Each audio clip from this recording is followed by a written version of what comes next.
Hello, everyone. Miss Purple is in the building.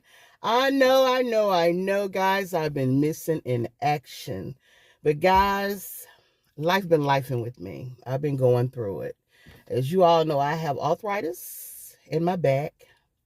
I also have gout in my feet. I also have high blood pressure and diabetes. And, guys, I've been fighting, trying to get all of this stuff down because I'm seeing three different doctors right now. A medical doctor, I'm also seeing my doctor, and I'm also seeing a dietitian. Excuse my nails, guys. I gotta go in here and redo them. But I just wanted to come and I just wanted to let you guys know. Um, One of the reasons that I have not been on is because, guys, my mom had to go to the hospital and we had a scary moment. My mom is 66, 65, now 75 years old. And we was trying to get her, in a call an ambulance because she wasn't breathing good. So her breathing was kind of heavy because she had just got over, we thought she had got over the flu. So we was trying to, my nephews were trying to transport her from her walker with the seat on it to the wheelchair so we can wheel her up front. So when the paramedics got there, they can just, you know, take her from there. But guys, it didn't work that way. By the time they tried to take her and put her in the wheelchair, some kind of way my mom fell out the chair. And she fell on the floor, but she fell on her behind. She had my niece's breathing machine. She had the thing in her nose, and then she had the kind that you can put it in your mouth and breathe through it. So when she was sitting on the floor, she said, "Y'all, I can't breathe. I can't breathe." She was telling us she couldn't breathe. So my sister got on the phone and called a paramedic, called 911, and told them we need an ambulance right quick because my mom is on the floor and she's saying she can't breathe good. So the doctor gonna tell the lady on the phone told her, the paramedic said, lay her on her back. So we laid her on her back. Guys, my heart stopped. My mom, I sat there and I watched my mom open her mouth. She just laid her head back, closed her eyes, and she stopped breathing. And my nephews, they were crying and hollering, and I started to cry. But that little voice got on my shoulder and he said, stop crying and do what you're supposed to do. You know what to do. Do it. So, guys, I wiped my tears. I stopped crying. I said, nephew, stop hollering. Stop hollering. I said, raise mama up. He said, I said, I don't care. Raise her up. So he raised her up a little bit. I said, feel her pulse. He said, well, she don't have a pulse. I said, okay, what I need for you to do, Dee Dee, I need you to take that breathing machine apparatus, put it in her mouth. So he put it in her mouth. Next thing you know, I said, nephew, check her pulse. He checked her pulse. He said, she got one, but it's weak. Guys, before I knew it, the paramedics were walking through the door. They took over. She started breathing a little better on her own. She started breathing again. I couldn't do nothing but go outside and cry and thank God and praise him because my mother was back. I lost my mom for a few seconds, guys. And if I wouldn't have shut up crying and thought to do what I know I could do, my mom probably wouldn't be here today. So after that happened, she stayed in the hospital about 2.5 weeks. And she having too long came home. And I'm not gonna lie, guys, I've been in that mood that I didn't want to record. I didn't want to talk to anybody. I just sat in my room and I just said to myself, God, thank you, because I'm not ready for my mama to leave me right now. She is my rock, guys. And without my mom, I don't know what I would do, you know. And just to sit there and see her laying on that floor, not breathing, it took everything out of me. It took everything out of me. To see my sister when she died laying on the floor. And yesterday was her birthday. So just to think, guys, it was just I numbed. I numbed. And ever since then, I think I've been making myself sick because I've been barely eating. And every time my mom called me, I'm running. I'm running down there to see what she want. I was going down there in the first, in anyway, because I live with my mom. I moved back in with my mom when my sister passed because she would have been here by herself, and I didn't want her by herself. Because after my sister passed, my mom just gave up walking. She stopped walking altogether. Come to find out, my mom had the pneumonia. She was never over the flu. She had the pneumonia. The flu turned into the pneumonia. That's why she stayed in the hospital so long. And then they told us she was overheating in her room because my mom have a fan heater, and she keep it on all year round. And she always saying she cold. But like I told my mama, we can't keep this heater on all the time. We gotta let this room air out, and we gotta let this room cool off because I understand you cold. You have to put on some extra clothes, blanket, but we cannot because she was overheating and she didn't understand why she wasn't breathing good. Now that she don't have that heater on all the time, she breathing better.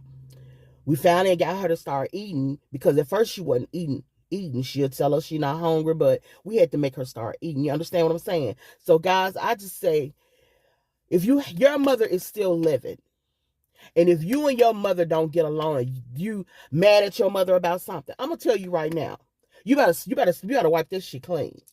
Because you only get one mother. Once your mother gone, you have no other mother. No other woman is going to treat you like your mother treats you. I'm just saying. I love my mom and I do anything for my. I have always done for my mother. I paid her house off because I didn't want her struggling trying to pay her house when I worked. I paid her house off. When she needed something paid in here, I did it. She wanted a shed built. I had a shed built. What my mother wanted, I always gave it to her. Now that I'm down on my luck and I'm not in good health, like I'm trying to get back in health. But I know having rheumatoid arthritis and having gout, I know I probably would never get over that because I have damaged nerves in my right leg. I can't stand too long, but I'm trying to overcome that, guys. I gotta live because I ain't gonna lie. Laying in that room when my mom was in the hospital, I just wanted to give up. I wanted to stop living. I know that sounds crazy, but I wanted to give up. But I'm gonna be honest with you. This lady, Angie Hart, Angie. I love that lady. Her and this young lady, whew, I'm sorry, guys. I'm emotional. Angie Hart, I love this lady. I love her. No matter what I go through, she always has something inspiration and uplifting for me. Marlene, my life with Marlene, she always uplifts me. And there's other women that they're not on my channel, but I'm on their channel, and they come to my channel and they'll uplift me. Because guys, I promise you, I did not know what I sat in there and I said, I give up. I said, I don't want to go out no more. I have not been at this house, guys. I've been this year, from May to this year, I've been at the house 4 times. I've not shopped. I have not went out. I have not done anything but laid in my room and just fake. I'm gonna be honest with you. I've been faking. The videos, my videos are not fake, but I've been faking with myself. I haven't been honest and real with me.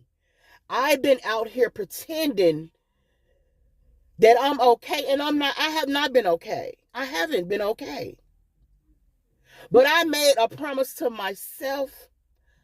My car is fixed. And guys, I had another thing I had to go through because my nephew, I'm going to show you, he tore my car up. He tore my door up. My car had been down since May because I hadn't drove it since May of last year. So the battery cells went dead. So I had to get a new battery in my car. So I told my sister to take me up here to AutoZone so I can get a new battery, but I was broke down. I couldn't go up there. So my nephew decided to take the battery out of my car, take it up there to AutoZone to get a new battery. But guys, he fucked me over. He said my warranty was gone off my battery. I haven't had my battery for 2 years. He said the warranty was gone off the battery. So he paid $187 to get me a new battery. Okay, cool. Come to find out, my brother asked him to go buy him a new battery to put in his truck because he drive it, but he don't want to fix nothing on it. So instead of him buying my brother a new battery, he went to the junkyard and bought a battery. took my new battery out of my truck, put it in my brother's truck, and put the regular battery in my truck, which was so small it didn't even go in here. So the money that he got for the new batteries, both batteries, he ended up keeping for himself. Because my sister said he was trying to go out of town and trying to save money so he can go out of town. I said, now what kind of shit? Trifling as hell. These young people are trifling. A lot of these young children are so trifling. And I told him, I said, you got one motherfucking time to touch my truck and tear something up on my truck, because he got mad because I wouldn't let him drive my truck, guys. I got in my truck. He had been smoking it. I don't smoke. Why are you smoking in my truck? I don't drink in my truck. I don't smoke. I don't carry weed in my truck. So why you have a bag of weed in my car, and why are you smoking in my truck? And I told him, get out of my truck. Guys, he got mad. He tore up my door. He tore the door up. Then the little thing that holds your hood up, he broke that off my truck. Then, like I told him, what you need to do, you're 29 years old, you need to get your ass out and find your place. But my sister pacified him. And I told her, you got to let that go around. You got to cut the cord, that boy. You got to let him get out there and live, because if something happened to you, what he going to do? He going to get the fuck up out of here. He ain't staying up in here if something happened to you. I'm just going to be honest with her. And I told her that, because I don't feel comfortable around my nephew, and because he always bullied my sister and made her do what he wanted her to do. But see, up in here, he ain't doing that. Broke back or not, I will kick the out of him. You understand what I'm saying? Because, baby, these young kids think they can whoop your ass. But like I told them, you can try. The only way you going to whoop me, you have to hurt me. And I mean, nigga, once you hurt me, then you got to tussle with my brother. And my brother, he ain't playing. He knocking niggas out. You understand what I'm saying? So, guys, I just wanted to say, I'm trying to come back. I'm trying to start this spring. Marlene said, get up and get out. This spring, Marlene, guess what? My life with Marlene, guess what? Miss Purple about to get up and get out this house and start enjoying herself. Because I'm never going to enjoy myself laying in that bed. Like I said, I haven't went out of my house. Only time I've been out was 3 times to go to the doctor, and 1 time my sister took me to get my medicine. Other than that, I have not been out of my house. I've been in the house from May to now. So, guys, thank God my truck is fixed. I'm about to get my big ass up out this house and start enjoying my life. So I just wanted to come and let you all know what I've been going through, what I'm going through, and that depression that I was in. I had got into a deep depression, guys. I'm not going to lie. I had got into a deep depression.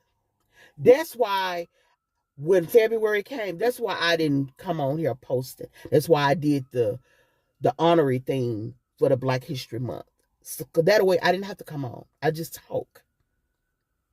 So on that note, guys, I just want to say a beautiful smile and a kind word goes a very long way, because you never know what a person's going through that day.